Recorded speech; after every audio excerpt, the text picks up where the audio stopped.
Hey phone dogs, Beau HD here, and it's finally official. The all-new iPhone 6 is finally here with the all-new Apple smartwatch. So sit back, relax, and let's recap all of the major announcements Apple made today here on PhoneDog.com. So Apple first started off the event by announcing the all-new iPhone 6 and iPhone 6 Plus. This time around, both versions of the iPhone feature a much larger display than the previous generation of iPhone, as the base model, the iPhone 6, now has a 4.7-inch display, while the iPhone 6 Plus has a 5.5-inch display. The iPhone 6 features a Retina HD display with a 1334 by 750 pixel resolution with a 326 pixel per inch index, while the larger 5.5-inch iPhone 6 Plus will have a 1920 by 1080p pixel resolution display with a 401 pixel per inch index. And as far as the hardware goes, both versions of the iPhone 6 will feature an extremely thin profile at just 6.9mm thin for the iPhone 6 and 7.1mm thin for the iPhone 6 Plus.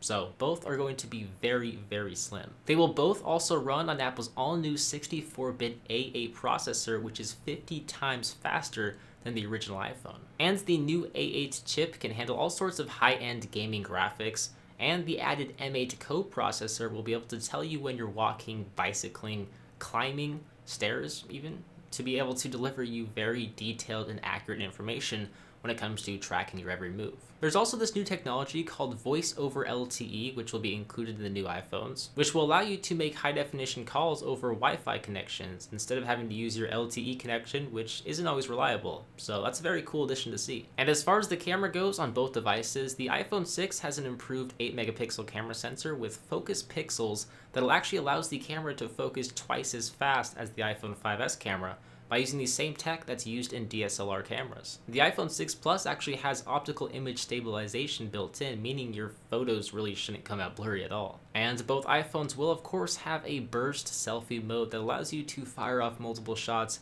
using the front-facing camera at once. The other news is that both iPhones will run the latest version of iOS, that being iOS 8, which features a ton of new features, including the ability to actually use the iPhone 6 Plus in landscape mode when navigating the home screen, since you have a lot more real estate to work with. And both the new iPhone 6 and 6 Plus will have NFC built in to work with Apple's all-new payment system called Apple Pay, which is essentially Apple's version of Google Wallet, but with a bit more features and support here and there. But both the iPhone 6 and 6 Plus will be available for pre-order this September 12th, and will begin shipping on September 19th. The iPhone 6 will start at $199 for 16 gigabytes, and the new iPhone 6 Plus will start at $299 for 16 gigabytes. But believe it or not, the iPhone 6 wasn't the only major announcement at Apple's event. Apple finally announced the highly anticipated Apple smartwatch called, quite simply, the Apple Watch. The Apple Watch collection features highly polished stainless steel and space black stainless steel cases. The display is protected by sapphire crystal, and there's a choice of 3 different leather bands: a link bracelet,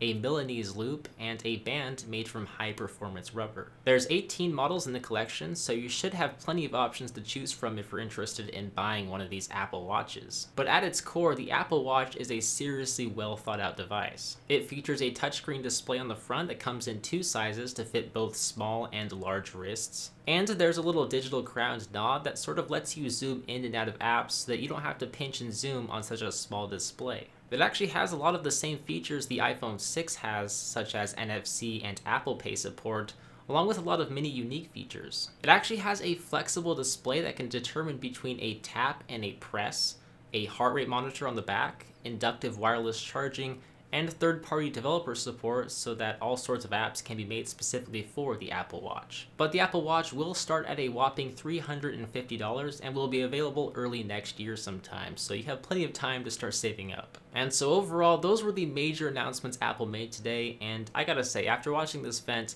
I was actually thoroughly impressed with what I saw. I mean, we finally have a larger iPhone, and now we have a possible game changer of a device, that being the Apple Watch. So I'm just really excited to see how successful the Apple Watch becomes over the next year or so. But what do you think of the iPhone 6 and Apple Watch? Do you plan on buying any one of these devices, or is there a certain model that you want more than the other? Let me know by leaving a comment down below. And so with that said, I'm Beau HD from PhoneDog.com. Thanks for watching, and I will see you guys in the next one. See ya.